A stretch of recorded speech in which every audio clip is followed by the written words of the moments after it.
Assalamualaikum warahmatullahi wabarakatuh. Perkenalkan, nama saya Bio Rifki dengan ujung NIM 209. Saya Sitrinti Safira dengan ujung NIM 31. Nama saya Arwinda Yudaniro Tuguru Panjaitan, ujung NIM 8201. Saya Fatia Syifa Zahra dengan ujung NIM 214. Perkenalkan, saya Gita Rahmadanti dengan NIM 07041382328212. Beberapa tahun terakhir, cara kita berbelanja benar-benar berubah. Kalau dulu kita harus datang ke pasar atau mall, sekarang cukup buka aplikasi di handphone. Nah, salah satu platform yang paling besar dan paling sering kita dengar tentu saja adalah Shopee. Sejak masuk ke Indonesia pada tahun 2015, Shopee cepat banget jadi favorit karena belanjanya gampang, banyak promo, gratis ongkir, flash sale, dan metode pembayaran yang fleksibel. Tidak heran kalau sampai sekarang Shopee masih menjadi aplikasi e-commerce nomor satu di Indonesia. Dari sisi ekonominya, dampak dari Shopee itu juga luar biasa. Pada tahun 2024, ekonomi digital sudah menyumbang lebih dari 4% terhadap PDB nasional. Nilai transaksi e-commerce pun terus naik dan diperkirakan bisa tembus 95 miliar dolar di tahun 2025. Nah, sebagai pemain utama, Shopee tentu saja punya peran besar di balik angka-angka ini. Buat UMKM, Shopee bisa dibilang jadi pintu masuk ke pasar yang lebih luas. Lewat program seperti Shopee University dan kampanye Bangga Buatan Indonesia, lebih banyak pelaku usaha kecil bisa belajar go digital dan bersaing dengan lebih percaya diri. Tapi di balik itu semua, ada juga tantangan besar. Pedagang tradisional kini menjadi makin sepi karena orang-orang lebih memilih untuk belanja online. Lalu jangan lupa, Shopee ini sebenarnya dimiliki perusahaan asing. Jadi sebagian besar keuntungan tetap mengalir ke luar negeri. Ditambah lagi mayoritas aplikasi di transaksi e-commerce masih terpusat di Pulau Jawa, sehingga manfaatnya belum dirasakan secara merata di seluruh Indonesia. Jadi bisa disimpulkan, Shopee punya dua sisi. Di satu sisi, ia mendorong pertumbuhan ekonomi digital, membuka peluang besar untuk UMKM, dan memudahkan hidup konsumen. Tapi di sisi lain, ia juga menciptakan persaingan yang berat untuk pedagang tradisional, terus menimbulkan ketimpangan wilayah, dan juga membuat kita bergantung pada perusahaan asing. Karena itu, tantangannya sekarang adalah bagaimana pemerintah dan pelaku usaha bisa membuat ekosistem ini lebih adil. Misalnya dengan mempercepat digitalisasi UMKM di luar Jawa, memberi perlindungan bagi pedagang lokal, serta mengatur pajak perusahaan asing dengan lebih ketat. Globalisasi di era digital tidak hanya melibatkan arus barang, jasa, dan modal, tetapi juga informasi, teknologi, dan ide. Salah satu wujud terkuatnya adalah e-commerce, yang di Indonesia membawa dampak besar, khususnya melalui Shopee. Dampak positifnya meliputi, yang pertama, memperluas akses pasar. UMKM dapat menjangkau konsumen nasional hingga internasional. Yang kedua, meningkatkan kontribusi ekonomi. E-commerce menyumbang signifikan terhadap PDB dan terus tumbuh pesat. Yang ketiga, menciptakan lapangan kerja, baik di sektor digital maupun di sektor pendukung seperti logistik dan juga pembayaran. Yang keempat, memberi manfaat konsumen. Akses produk lebih mudah, harganya juga lebih kompetitif, dan juga pilihannya jauh lebih beragam. Jadi, secara keseluruhan, globalisasi melalui e-commerce ini mendorong transformasi digital, memperkuat daya saing UMKM, serta menjadi motor penggerak pertumbuhan ekonomi di Indonesia. Saya akan menjelaskan mengenai sisi negatif dari globalisasi. Yang pertama, globalisasi melalui e-commerce memperbesar dominasi perusahaan asing, seperti Shopee contohnya, yang dimiliki oleh Citigroup dan berbasis di Singapura.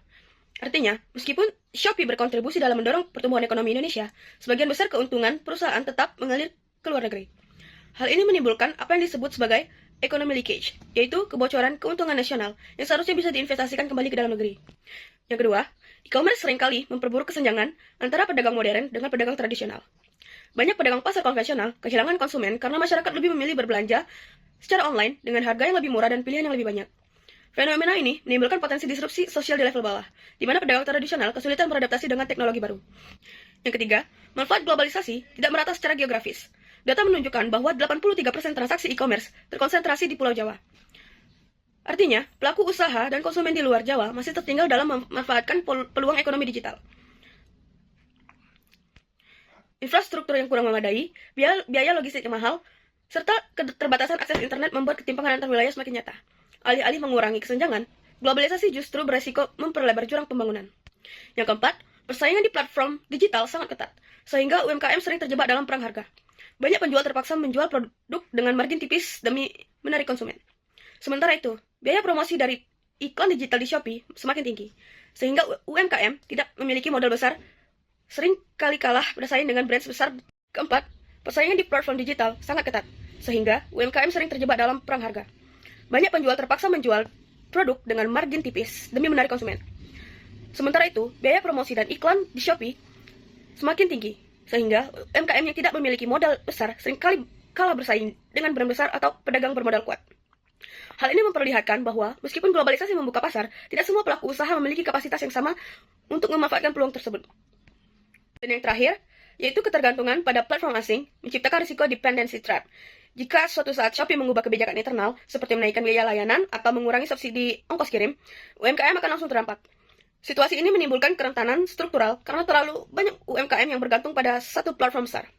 Oleh karena itu, meskipun globalisasi berperan sebagai motor pertumbuhan, globalisasi juga berpotensi memperlebar ketimpangan ekonomi, baik antar pelaku usaha maupun antar wilayah. Shopee misalnya, telah menjadi salah satu sarana utama bagi UMKM untuk melakukan ekspansi pasar. Data menunjukkan bahwa lebih dari 500.000 penjual baru yang sebagian besar UMKM bergabung ke Shopee pada tahun 2023 dan produk lokal mendominasi transaksi hingga 93% dari total transaksi pada tahun 2024 yang kita dapatkan melalui Kompas dan Antara.